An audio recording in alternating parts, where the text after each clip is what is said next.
அரசின் கவனத்தை ஈர்த்து அதற்கு பிறகு அந்த தொட்டி தரமட்டமாக்கப்பட்டது. தற்போது மீண்டும் ஒரு பேரதிர்ச்சி சம்பவம் நடந்திருக்கிறது. தற்போது அதற்கு மாவட்ட ஆட்சித்தலைவர் ஒரு 14 வயது சிறுவன் அறியாமல் செய்த தவறு என்று சுட்டிக்காட்டியிருக்கிறார். 14 வயது சிறுவனாக இருக்கலாம், பெரியவராக இருக்கலாம், யாராக இருந்தாலும் குடிக்கின்ற குடிநீரில் மலத்தை கலக்கின்ற இழிவான செயல்களை மனித சமூகத்தில் பிறந்த எவரும் செய்யக்கூடாது. அதை எவர் செய்தாலும் அவர் மீது சட்டம் கடுமையான நடவடிக்கை எடுக்க வேண்டும் என்று கோருகிறேன். 2, அந்த சம்பவத்தை செய்த அந்த மண்ணிலை கொண்ட அந்த நடவடிக்கையை சிறுவனாக இருந்தாலும் நான் மிக வன்மையாக கண்டிக்கிறேன். மேலும் நம்முடைய டிஜிட்டல் பரிவர்த்தனை, டிஜிட்டல் இந்தியா என்று அறிவித்த நரேந்திர மோடி அவர்கள் இந்திய நாட்டின் பொதுமக்களுடைய வங்கிகளில் குறிப்பிட்ட அளவுக்கு பண பரிவர்த்தனை இல்லை என்று சொன்னால் அந்த வங்கி கணக்கில் இருக்கிற சிறு தொகையும் பிடித்தம் செய்யப்படுகிறது, அபராதம் விதிக்கப்படுகிறது. இது வன்மையான கண்டனத்துக்குரியது. அதேபோன்று டிஜிட்டல் பரிவர்த்தனை என்கிற முறையில் பல்வேறு முறைகேடுகள் இந்த வட இந்தியர்களால் நடத்தப்படுகின்ற மிக தவறான பணத்தை மற்றவர்கள் உழைத்து வேர்வை சிந்தி ரத்தம் சிந்தி சம்பாதித்த பணத்தை ஏமாற்றுகிற ஒரு கூட்டம் இந்த நவீன டிஜிட்டல் மயத்தை பயன்படுத்தி கொள்ளையடித்துக் கொண்டிருக்கிறார்கள். இது நாடு முழுவதும் அதிகரித்து கொண்டிருக்கிறது. ஆக இதற்கு ஒரு தகவல் தொழில்நுட்ப முறை மாற்றம் செய்து முறையாக இது மக்களுடைய பணத்தை திருடாமல் சுரண்டாமல் இருப்பதற்கு உரிய சட்ட வழிமுறைகளையும் டிஜிட்டல் தொழில்நுட்ப வழிமுறைகளையும் ஒன்றிய அரசு காண வேண்டும் என்று கேட்டுக்கொள்கிறேன். மேலும் இன்று தமிழக வாழ்வுரிமை கட்சியின் சார்பாக எவ்வளோ பேர் தோமணி இன்னைக்கு இணைகிறாங்க? 3000 பேர் சொல்கிறேன்.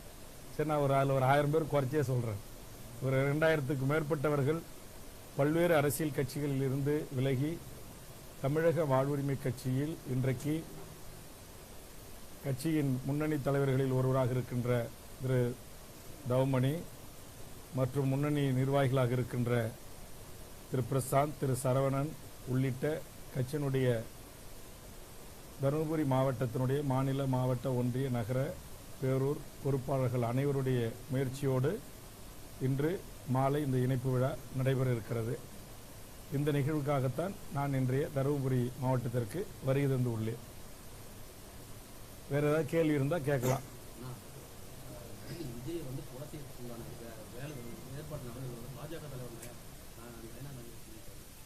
முழுக்க முழுக்க பாரதிய ஜனதா நடிகர் விஜய் அவர்களை எப்படியாவது தனது கூட்டணிக்கு கொண்டு வர வேண்டும் என்பதற்காக அத்தனை நடவடிக்கைகளையும் நரேந்திர மோடியும் அமித்ஷாக்களும் தமிழ்நாட்டுடைய பாரதிய ஜனதா தலைமைகளும் செய்து வருகிறதைத்தான் இது அப்பட்டமாக காட்டுகிறது.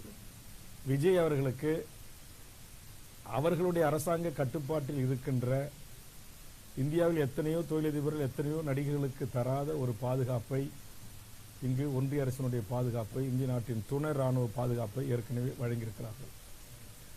இப்படிப்பட்ட ஒரு சூழலில் அவருக்கு கொலை மிரட்டல் இருக்கு என்று சொல்லி அவர் உயிருக்கு அச்சுறுத்தலை ஏற்படுத்தி அவரை மிரட்டி பணிய வைத்து தன் பக்கம் ஈர்ப்பதற்கான ஒரு முயற்சியை தவிர அவர் கூறுகின்ற குற்றச்சாட்டில் சிறிதளவும் எல் முனையளவும் உண்மையில்லை.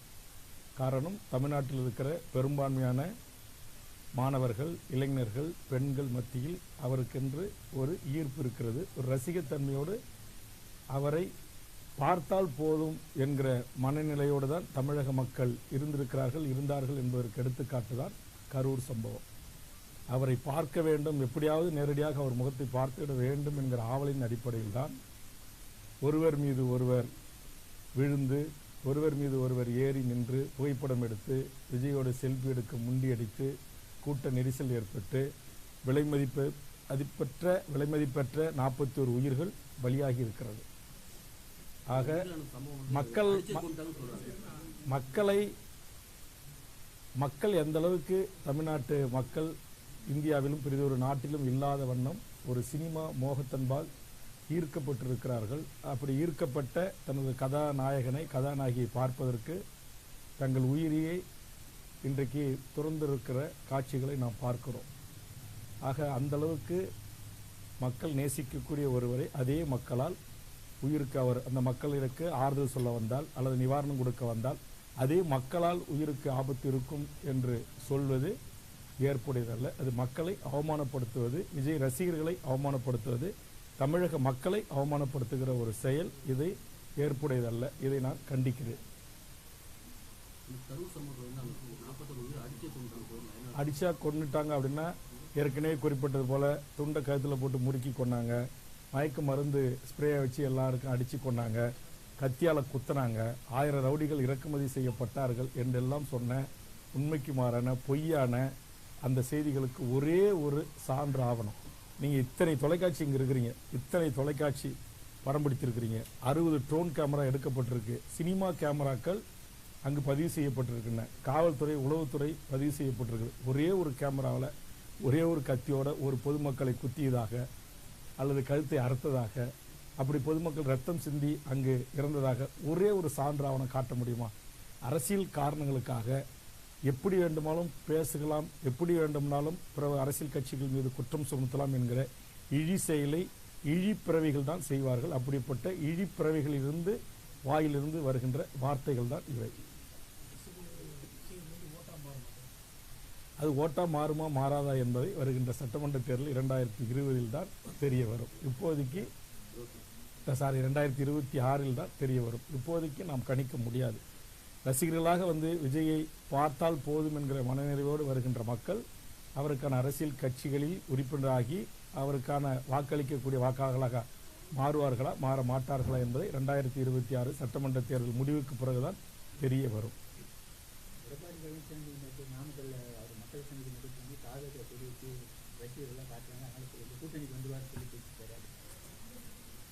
நடக்கிறதா என்பதை பொறுத்திருந்து பார்ப்போம்.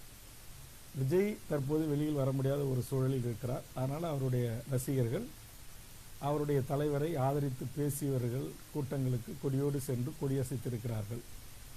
அந்த அளவில் இதை பார்ப்பதா, அல்லது இன்றைக்கு பாரதிய ஜனதா எப்படியாவது விஜயை மிரட்டி தன்வசப்படுத்தி அதிமுக பாரதிய ஜனதா விஜய் மூவரும் சேர்ந்து மற்ற கட்சிகளோடு ஒரு கூட்டணி அமைக்கப்பட வேண்டும், திமுகவை இங்கு வீழ்த்தப்பட வேண்டும் என்கிற RSSனுடைய திட்டம் பாரதிய ஜனதா நடைமுறைப்படுத்த முயல்கிறது. அதற்கு விஜய் அவர்கள் வாய்ப்பு வழங்குவாரா, அல்லது விக்கிரவாண்டி மாநாட்டில் அவர் பேசியது போல், மதுரை மாநாட்டில் பேசியது போல், அல்லது இப்போ 5 மாவட்ட பரப்புரை பயணங்களில் பேசியது போல் பாரதிய ஜனதா என்பது கொள்கை எதிரியாகத்தான் வைத்து பார்ப்பாரா, அல்லது தன்னை காப்பாற்றிக் கொள்ள தன்னோடு வந்த கட்சியின் முன்னணி தலைவர்களை காப்பாற்றிக் கொள்வதற்கு அவர் கொள்கைகளை அனைத்தையும் அடகு வைத்து தான் வழக்குகளிலிருந்து தப்பித்தால் போதும், தன்னோடு இருப்பவர்கள் தப்பித்தால் போதும், இங்கு பாசிசமா பாயாசமா என்றெல்லாம் கேட்ட அவருடைய பேச்சு, அவருடைய தீர்மானங்கள், அவருடைய அறிக்கைகள், அவருடைய ட்வீட்டுகள் எல்லாம் என்ன ஆகும் என்பது நிச்சயமாக உலகளவில் மிகப்பெரிய கேள்விக்குள்ளாகும். மிகப்பெரிய கடுமையான விமர்சனத்துக்கு அவர் உள்ளாக்கப்படுவார்.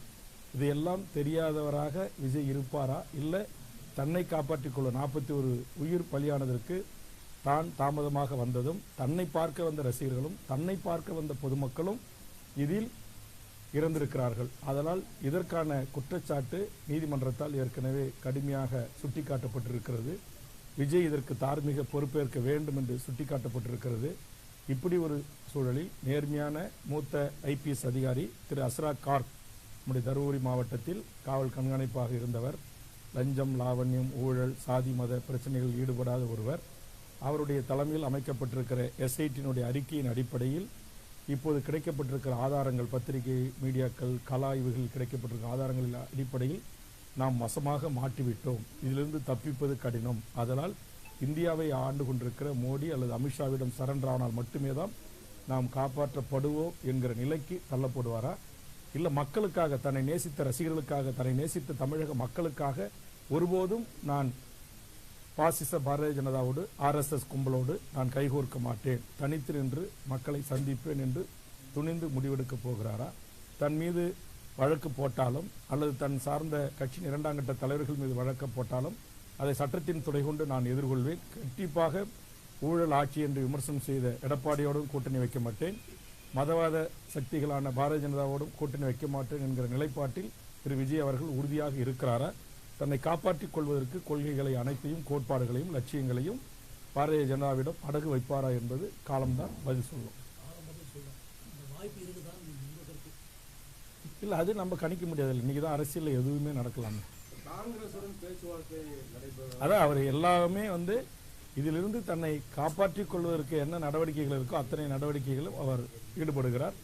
அதுதான் வெளிநாட்டில் இருந்த ராகுல் காந்தி அவர்கள் விஜயை தொடர்பு கொண்டு பேசியதும், அமித்ஷா அவர்கள் தொடர்பு கொண்டு பேசியதும், தற்போது நயினா நாகேந்திரனிலிருந்து, அண்ணாமலையிலிருந்து, வானதி சீனிவாசிலிருந்து, நம்முடைய முன்னாள் ஆளுநர் தமிழிசை சவுந்தரராஜனிலிருந்து ஒட்டுமொத்த தமிழ்நாடு பிஜேபியும் அகில இந்திய பிஜேபியும் அவருக்கு ஆதரவாக பேசுவதோடு மட்டுமல்லாமல் இங்கு ஒக்கி புயல் வந்தது, வர்தா புயல் வந்தது, தானே புயல் வந்தது, மிகப்பெரிய இயற்கை சீற்றங்களுக்கு ஆளாகி தமிழகம் தவித்தது, எனது தமிழக மீனவர்கள் செத்து மடிந்தார்கள், கடல்களில் காப்பாற்றுவதற்கு வக்கில்லாத இந்திய அரசாங்கம் எப்படிப்பட்ட கடந்த காலங்களில் நிலைப்பாடுகளை எடுத்தது, நாம் கேட்ட இழப்பீட்டுத் தொகையை தர மறுத்தது, அப்போது குழுக்களை அனுப்புங்கள், பாதிக்கப்பட்ட பகுதிகளை பாருங்கள் என்று சொன்னோம், பார்க்க மறுத்தது. ஆனால் இன்றைக்கு விஜயை எப்படியாவது காப்பாற்றிவிட வேண்டும் என்பதற்காக 8 நாடாளுமன்ற உறுப்பினர்களை கொண்ட குழு ஹேமா மாலினி தலைமையில் ஓடோடி மறுநாளே வருகிறது என்று சொன்னால், ஆக இங்கே இயக்குனர் டைரக்டர் அமித்ஷா அதற்கு அவர் இயக்குகிறார். அவருடைய நாடாளுமன்ற உறுப்பினர்களும் அவருடைய கட்சியினுடைய தமிழ்நாட்டு தலைமைகளும் ஆளுமைகளும் நடித்து கொண்டிருக்கிறார்கள். அந்த நடிப்பிலும்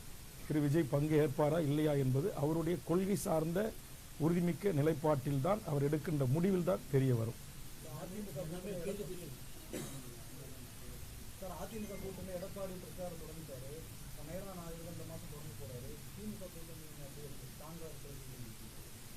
ஸ்ட்ராங்காக இருக்கிற கூட்டணி ஏன் இப்போ அவங்களும் ஒவ்வொரு அரசு விழாக்கள் ஒவ்வொரு மாவட்டத்திலையும் மாண்புமிகு தமிழ்நாடு முதலமைச்சர் அவர்கள் கலந்து கொண்டு விழாக்களிலே பல்லாயிரக்கணக்கான மக்களை சந்தித்து பேசி வருகிறார்கள். அதனால் அவரவர் அந்தந்த அரசியல் கட்சிகளும் அவரவர்கள் மக்களை சந்திப்பதற்கான பணிகளையும், மக்களுக்கான ஆட்சி அதிகாரத்தில் இருக்கிற திமுக மக்களுக்கான திட்டங்களை ஒவ்வொரு நாளும் கொண்டு போய் சேர்க்கின்ற அந்த பணிகளில் ஈடுபட்டு வருகிறார்கள். ஆக ஓராண்டு காலத்திற்கு முன்பாகவே இதுவரைக்கும் சுதந்திர இந்தியாவின் இந்த 75 ஆண்டு கால வரலாற்றில் இல்லாத வண்ணம் எல்லா அரசியல் கட்சிகளும் இந்த 2026 தேர்தலை கருத்தில் கொண்டு ஓராண்டு காலத்திற்குமே திட்டமிட்டு பயணங்களை தொடங்குவது என்பது எப்படியாவது தமிழ்நாட்டின் ஆட்சி அதிகாரத்தை கைப்பற்ற வேண்டும் என்கிற வேகம் எல்லா அரசியல் கட்சிகளின் இடத்திலும் இருக்கிறது.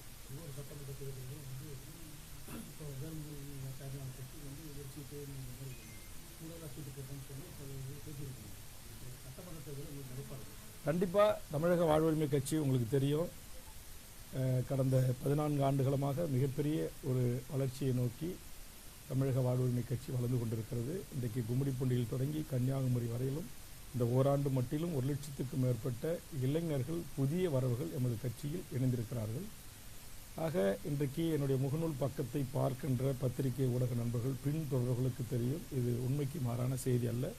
ஒவ்வொரு நாளும் பல்லாயிரக்கணக்கானவர்கள் இணைகின்ற அந்த புகைப்படங்களை, அந்த வீடியோக்களை நான் ஷேர் பண்ணுறேன். அதை நீங்கள் பாருங்கள். கட்சி எந்த அளவுக்கு வேகமாக வளர்ந்து வருகிறது என்பதை எனது அருமை பத்திரிகை ஊடக நண்பர்களும் உணர்வார்கள். எங்கள் கட்சியை கண்காணிக்கிற காவல்துறையின் உளவு பிரிவும் அதை கண்காணித்து உரிய அறிக்கையை முதலமைச்சர் கரங்களில் தரும். அந்த அடிப்படையில் கண்டிப்பாக வளர்ந்து கொண்டிருக்கிற தமிழக வாழ்வுரிமை கட்சியில் தமிழ்நாட்டில் 10க்கும் மேற்பட்ட சிறிய கட்சிகள், அமைப்புகள் இணைந்திருக்கிறார்கள் என்பதும் நீங்கள் அறிவீர்கள் என்று நான் கருதுகிறேன். ஆக அந்த அடிப்படையில் கண்டிப்பாக வரும் சட்டமன்ற தேர்தலில் தமிழக வாழ்வுரிமை கட்சி கூடுதல் இடங்களை கேட்டு இந்த சட்டமன்ற தேர்தலை சந்திப்பதற்கு தயாராகும்.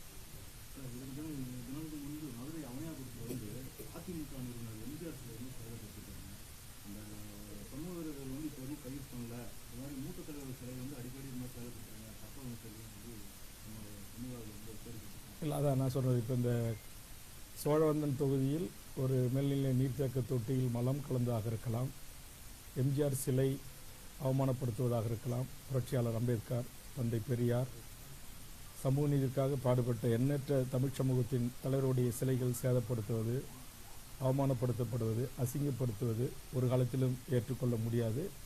இதை செய்கின்றவர்கள் யாராக இருந்தாலும் அவர்கள் கண்டிப்பாக கைது செய்யப்பட்டு பிணையில் வராத வண்ணம் சிறையில் அடைக்கப்பட வேண்டும். இது போன்ற சமூக பதற்றங்களை உருவாக்கி, மோதல்களை உருவாக்கி, அமைதியாக இருக்கின்ற தமிழகத்தில் அமைதியின்மையை உருவாக்குகின்ற சமூக விரோதிகளுக்கு சட்டம் படித்த வழக்கறிஞர் பெருமக்கள் இவர்களுக்காக பிணை கோரவே கூடாது. நேற்று கூட ஒரு பேர் அதிர்ச்சி. சென்னையில் போரூர் அருகே ஒரு சிறுமியை கற்பழித்து கொன்ற ஒருவனுக்கு உச்சபட்ச தண்டனையான தூக்கு தண்டனை வழங்கப்பட்டிருக்கிறது. ஆனால் மூத்த சீனியர் கவுன்சில் என்று சொல்லக்கூடிய வழக்கறிஞர்கள் வாதாடி இன்றைக்கு அந்த தூக்கை ரத்து செய்திருக்கிறார்கள். ஆக இதை கூட நான் சட்ட ரீதியாக உச்சநீதிமன்றத்தின் தீர்ப்பு நாம் தலைவணங்கி ஆக வேண்டும். ஆனாலும் கூட இது போன்ற ஒரு காம கொடூரர்களுக்கு, மனித மிருகங்களுக்கு, மனித உருவில் வாழ்கின்ற காட்டு மிராண்டிகளுக்கு நீதிமன்றங்களும் கருணை காட்டக்கூடாது, வழக்கறிஞர் பெருமக்களும் வாதாடக்கூடாது என்பதுதான் என்னுடைய வேண்டுகோள்.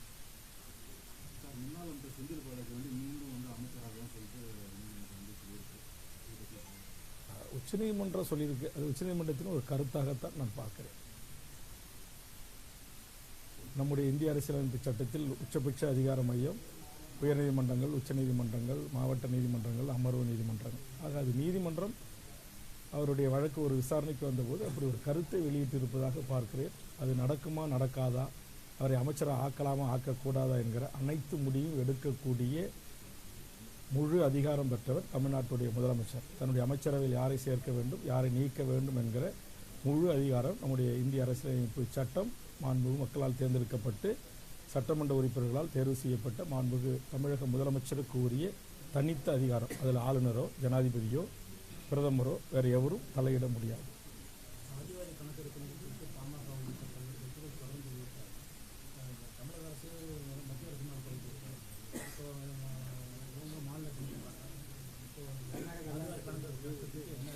கண்டிப்பாக தமிழ்நாடு முதலமைச்சர் அவர்கள் தன்னுடைய அரசு சமூக நீதி அரசு என்று கூறி வருகிறார். கண்டிப்பாக சமூக நீதி அரசு என்று அவர் கூறி வருவது உண்மையை ஆக்க வேண்டும் என்று சொன்னால் அவர் தமிழ்நாட்டில் சாதிவாரி கணக்கெடுப்பு நடத்த அதற்கான அறிவிப்பை அவர் வெளியிட வேண்டும் என்பதை வலியுறுத்தி நான் தொடர்ந்து சட்டமன்றத்தில் பேசி வந்திருக்கிறேன். கிட்டத்தட்ட 10க்கும் மேற்பட்ட முறை பேசியிருக்கிறேன்.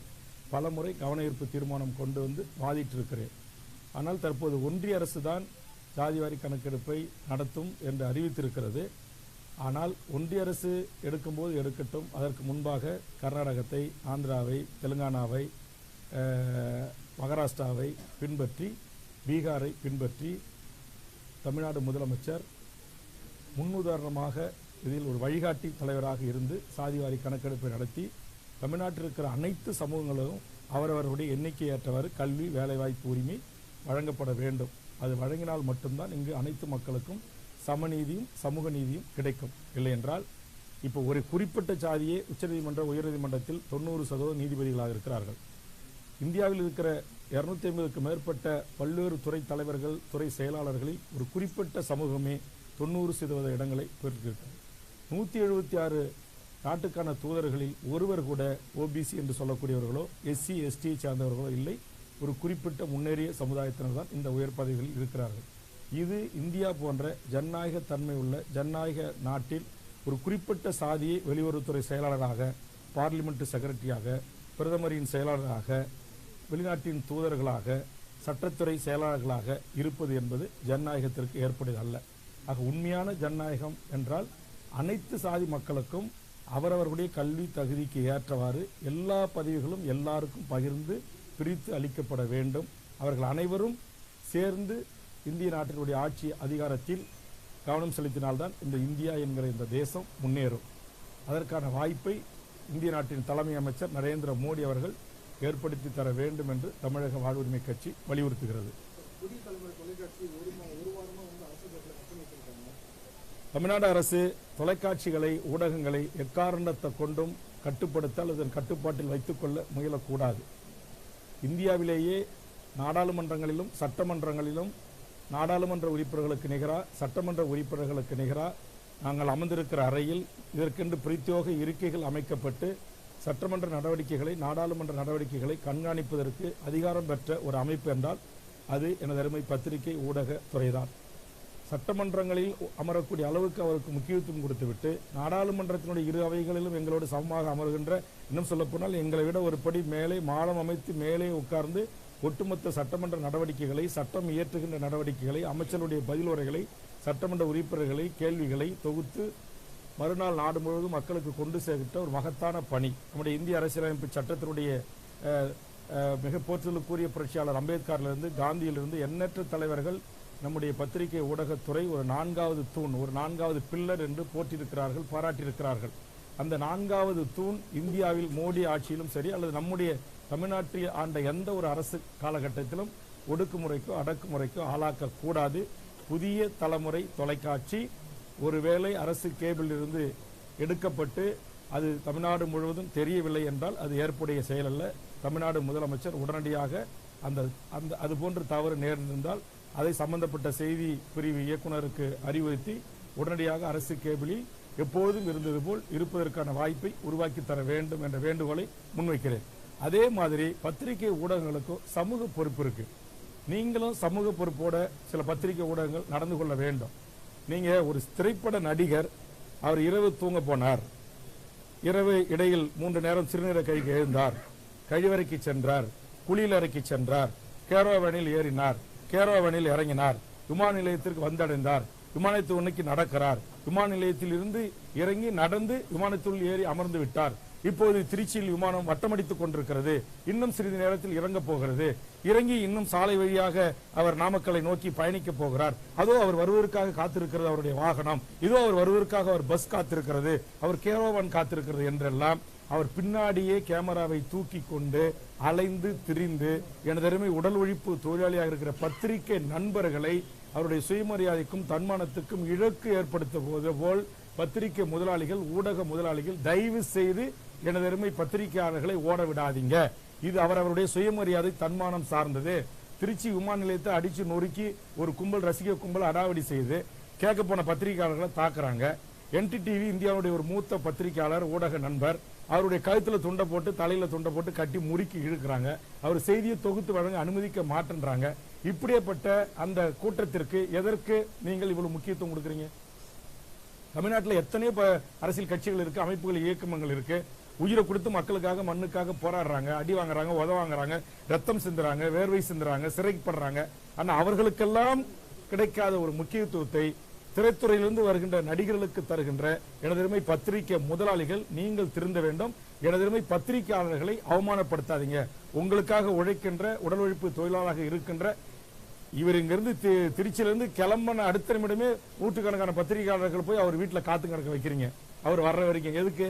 அவர் 3 மணிக்கு தனியா கிளம்பி பிரைவேட் கார்ல போலீஸ் பாதுகாப்பு இல்லாத போறாரு அப்படின்றத நேரா லைவ் போடுறீங்க. பின்னாடியே பத்திரிகை உடல் உழைப்பு தொழிலாளியை துரத்திக்கிட்டு ஓடிப்போங்க, எங்க கவர் பண்ணுங்க, எங்க கேமரால வரல, அவர் வண்டி வரல, அவர் வாகனம் வரல, அவர் முகம் தெரியல, ஜூம் பண்ணுங்க அப்படி என்று இந்த 4வது தூணை அசிங்கப்படுத்தி அவமானப்படுத்துகிற இந்த பத்திரிகை முதலாளிகளை தயவு செய்து எனது பத்திரிகையாளர்களை இழி சொல்லுக்கு ஆளாக்காதீர்கள் என்று முதலாளிகளை கேட்டுக்கொள்கிறேன், உங்களை அல்ல.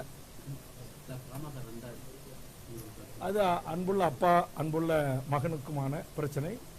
அதை தாண்டி வேறு எதுவும் நான் சொல்ல விரும்பவில்லை. யாருக்கு? நான் ஈழத்தில் நடந்த இனப்படுகொலைக்கு பிறகும் மாவீரன் திலீபனுடைய இறப்பு, தமிழ்ச்செல்வன் இறப்பு, அதைத் தொடர்ந்து எம் தமிழ் தேசிய தலைவர் மேதகு பிரபாகரன் அவர்கள் தலைமையில் வீரம் சிறந்த விடுதலை போராட்டத்தில் உயிர் தியாகம் செய்த 50,000க்கும் மேற்பட்ட மாவீரர்களுடைய தியாகத்தை கூர்ந்து கவனித்து அந்த தமிழீழ விடுதலை போராட்டத்தை ஆதரித்து களத்தில் நிற்கின்ற ஒருவனாக இருக்கிற வேல்முருகன், நானும் பிறந்த நாள் கொண்டாடுவதில்லை. ஈழ இனப்படுகொலைக்கு பிறகு நான் எந்த ஒரு தலைவருக்கு பிறந்த நாள் வாழ்த்துக்களையும் சொல்வதில்லை.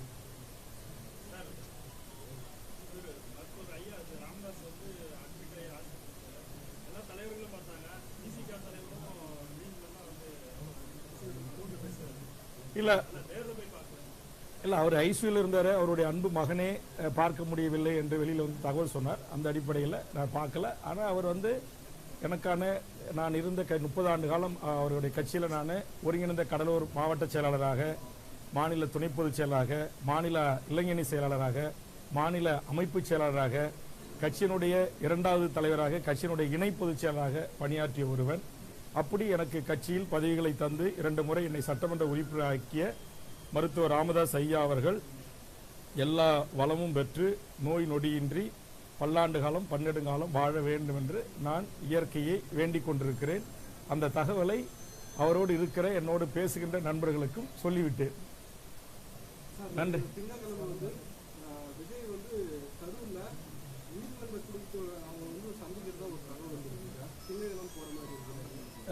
அப்படி போய் ஆறுதல் சொன்னார் அப்படின்னா அது உண்மையிலேயே வரவேற்கக்கூடியது. அதில் ஒன்றும் தப்பு இல்லை. வீடியோ காலில் அழைச்சி ஆறுதல் சொல்வதை காட்டிலும் அதான் ஆமா நீங்க சொல்ற மாதிரி ஒரே அரங்கத்துக்கு ஒரே உயிர் தியாகம் செய்த ஒரு குடும்பங்களுக்கு நேரடியாக சென்று அவர்களை இடத்தில் ஆறுதல் சொல்வதுதான் இதனுடைய தமிழர் மரபாக இருக்கிறது. ஆனா இங்க வந்து பள்ளி மாணவர்கள் அழைப்பதிலிருந்து உதவித்தொகை கொடுப்பவர்களிருந்து மழை வெள்ள காலங்களிலிருந்து பாதிக்கப்பட்டவங்களிலிருந்து துப்புரவு பணியாளர்கள் எல்லாரும் தன்னுடைய பனையூர் இல்லத்துக்கு வரவைத்து ஒரு புதிய கலாச்சாரத்தை உருவாக்குகின்ற அந்த முறைமை தவிர்க்கப்பட வேண்டும்.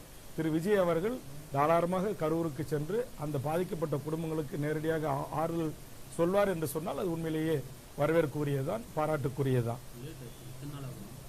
அது நீங்க பத்திரிகையாளர்கள் நிறைய பேர் கேள்வி எழுப்பியிருக்கீங்க. அதற்கான காரணம் ஏன் எதற்கு என்பதை அவர்தான் சொல்ல வேண்டும். 11 தினங்களாக ஏன் அவர் வெளியே வரவில்லை, ஏன் பாதிக்கப்பட்ட குடும்பங்களை சந்திக்கவில்லை, ஏன் அவர்களுக்கு ஆதரவு தெரிவிக்கவில்லை என்பதையெல்லாம் அவர்தான் விளக்க வேண்டும்.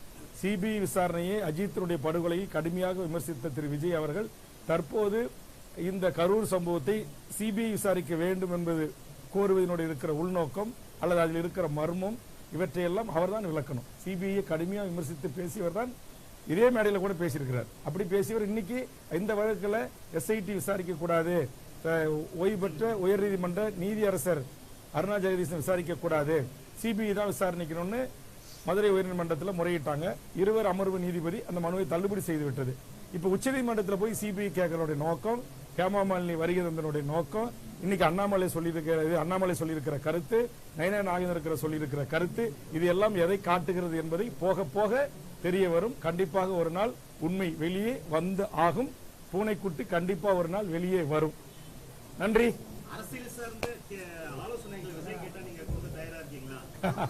நான் ஏற்கனவே கட்சி தொடங்கிய காலத்திலிருந்து விஜய் அவர்கள் கட்சி தொடங்கிருக்கீங்க. இந்திய நாட்டின் ஒவ்வொரு குடிமகனும் கட்சி தொடங்க உங்களுக்கு உரிமை இருக்கு, வாங்க வாழ்த்துக்கள் சொல்லியிருக்கிறேன். ஆனா அதே நேரத்தில் அரசியல் என்பது மக்களுக்கானது. மக்களோடு பழக வேண்டும், மக்களோட பணி செய்ய வேண்டும்.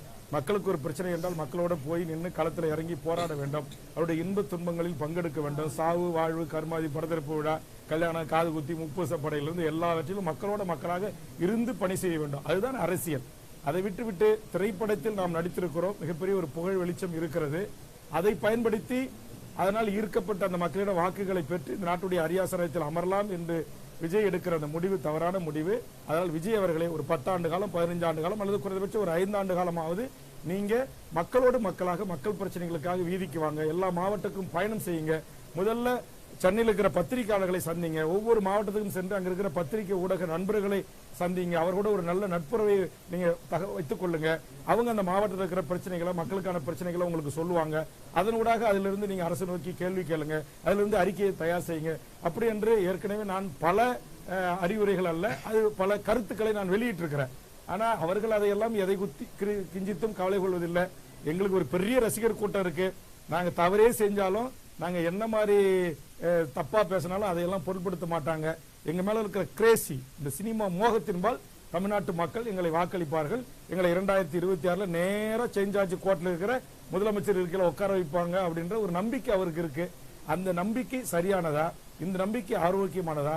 இந்த நம்பிக்கை ஜனநாயக நாடாக இருக்கிற இந்திய நாட்டில், அதுவும் உலகத்திற்கே, உலக மொழிகளுக்கெல்லாம் தாய்மொழியாக இருக்கிற தமிழை தாய்மொழியாக கொண்டு வாழ்கின்ற தமிழர் நிலத்தில் பண்பாட்டு, கலை, கலாச்சாரம், தொன்மை, வாழ்வியல், வரலாறு, இலக்கியம், இலக்கண வளம், இப்படி எல்லா நிலைகளிலும் இன்றைக்கு உலகத்திற்கே ஒரு முன்னோடியாக இருக்கிற நம்முடைய தமிழர் மரபில் வாழ்கின்ற தமிழ் சமூகம் இது போன்ற சினிமாக்காரர்கள் நடித்த படங்களை பார்த்து கைத்தட்டணுமா ரசிச்சோமோன்னு இல்லாம பாலாபிஷேகம் செய்கிறது, கட் அவுட் வைக்கிறது, மண்சோறு சாப்பிடுறது, வேப்பிலையை கட்டிக்கிட்டு அங்க பிரதட்சணம் போடுறது, மிகப்பெரிய வேலை குத்திக்கிட்டு நாங்க காவடி எடுக்கிறோன்னு சொல்றது, அந்த தலைவனுடைய படம் 100 நாள் ஓடணும் அப்படிங்கிற இந்த அறியாமை இருளிலிருந்து என் தமிழ் சமூகம் மீளணும்.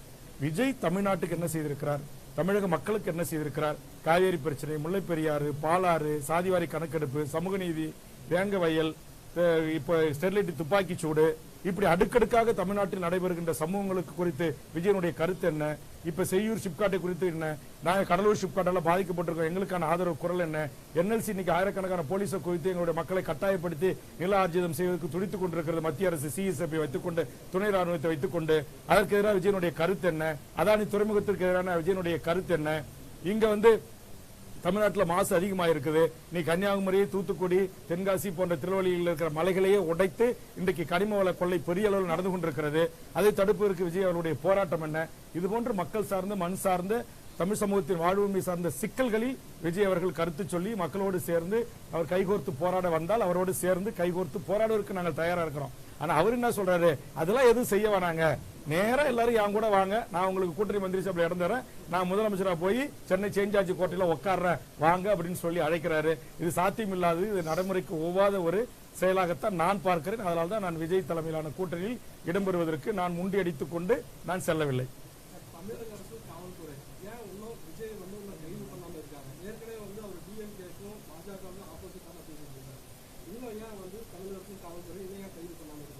கண்டிப்பா இதில் குற்றம் இழுத்தவர்கள் யாராக இருந்தாலும் அவர்கள் கைது செய்யப்பட வேண்டும், சட்டத்தின் முன் நிறுத்தப்பட வேண்டும்.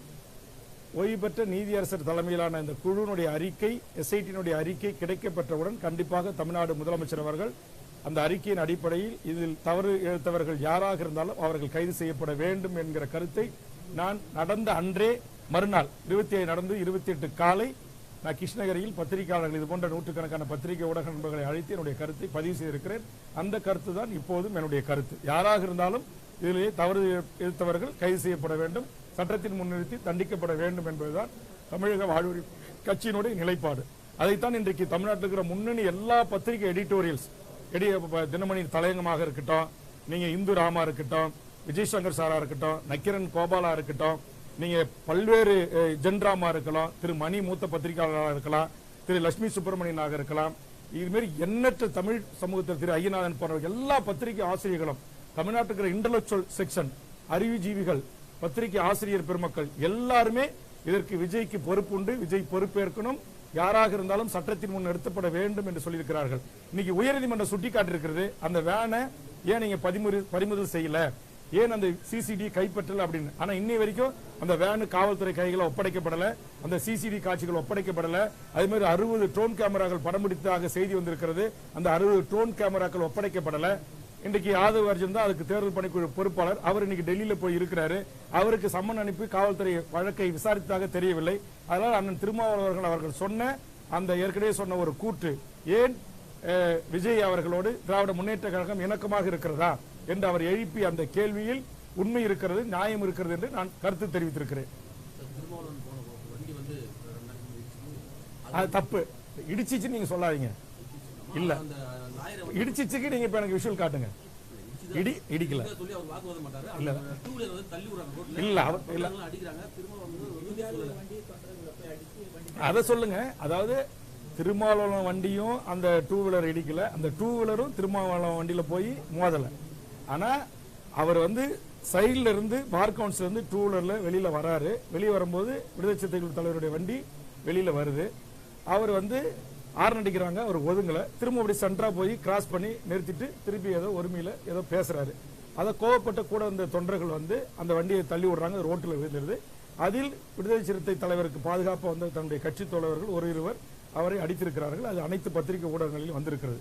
அடித்தது தவறு. ஆனா அதே நேரத்தில் ஒரு சென்சிட்டிவான ஒரு தலைவர், அவரு ஒரு போலீஸ் பாதுகாப்பு இருக்கக்கூடிய ஒரு தலைவர் முன்னாடி திடீர்னு ஒரு வண்டியை கொண்டு போய் நிறுத்தி விலகாம அவரை நோக்கி கேள்வி கேட்பது என்பதும் ஏற்புடையதல்ல. அதனால அங்க திருமாவளவன் அவர்கள் அடிக்கல, திருமாவளவன் இல்ல இல்ல ஏங்க அவர் பாதுகாப்பு பிரிவில் இருக்காரு. அங்கதான் ஏற்கனவே அசம்பாவம் நடந்துச்சா? இந்த நாட்டுடைய சங்கிகள் உச்சநீதிமன்றத்தினுடைய தலைமை நீதிபதியே உச்சநீதிமன்றத்திலே செருப்பால அடிக்கக்கூடிய ஒரு மோசமான ஒரு பாசிச தன்மையோடு இந்த நாட்டில் அந்த சங்கி மனம் கொண்டவர்கள் வாழ்கிறாருங்க.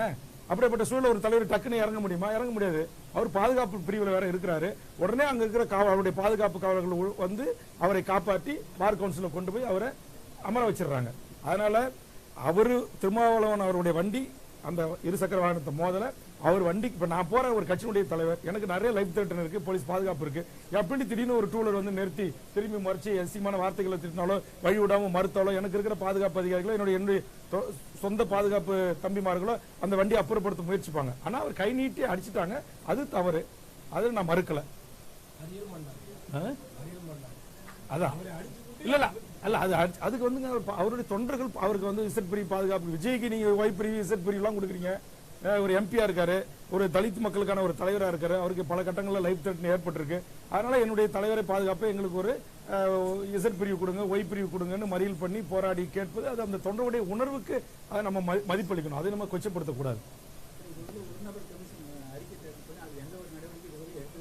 எடுக்கணும், அதுதான் சொல்றேன். ஸ்டெர்லைட் துப்பாக்கி சூட்டில் இதே ஆணையம் கொடுத்த பரிந்துரையில் பல IAS IPS அதிகாரிகள் தண்டிக்கப்பட்டிருக்க வேண்டும்.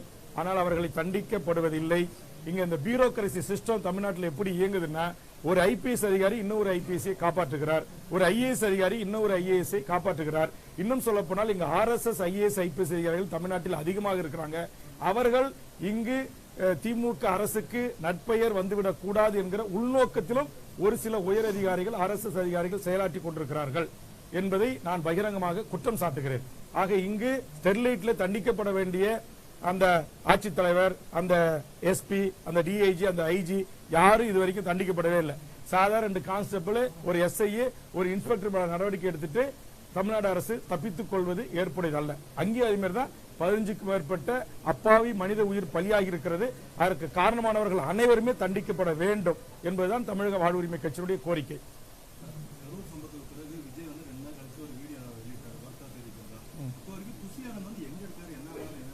இது ரொம்ப எனக்கு தெரிஞ்சு இந்தியாவிலேயே ஒரு அரசியல் கட்சி, அதுவும் பதிவு செய்யப்பட்ட ஒரு கட்சி 2026 முதலமைச்சரா வரும்னு சொல்லக்கூடிய ஒரு கட்சியினுடைய பொதுச் செயலாளர் 11 நாட்களாக தலைமறைவு, அந்த கட்சியினுடைய தேர்தல் வகுப்பாளர் தலைமறைவு, அந்த கட்சியினுடைய கொள்கை பரப்பு செயலாளர் தலைமறைவு, அந்த கட்சியினுடைய 2ஆம் கட்ட செய்தி தொடர்பாளர்கள் அத்தனை பேருமே தலைமறைவு என்பது உண்மையிலேயே இப்படிப்பட்ட ஒரு அரசியல் கட்சி நாளைக்கு இந்த தமிழ் சமூகத்தினுடைய பிரச்சனைகளுக்காக பொறுப்பேற்று மக்களோடு மக்களாக எப்படி நிற்கும் என்பதை மக்கள் தான் சிந்திக்க வேண்டும். அதான் நான் சொல்றேன். ஏற்கனவே திருமாவளவனுடைய கருத்தை நான் வரவேற்றிருக்கேன்ல. தமிழ்நாடு அரசும் தமிழ்நாடு காவல்துறையும் இன்னமும் இதில் தவறு இழுத்தவர்களை, குற்றம் செய்தவர்களை மீது நடவடிக்கை எடுக்காமல் காலதாமதப்படுத்துவதனுடைய உள்நோக்கம் என்ன என்பதை அவர் கேள்வி எழுப்பியிருக்கிறார். அதே கேள்வியை தான் நானும் எழுப்புறேன். ஓகே, நன்றி நன்றி நன்றி.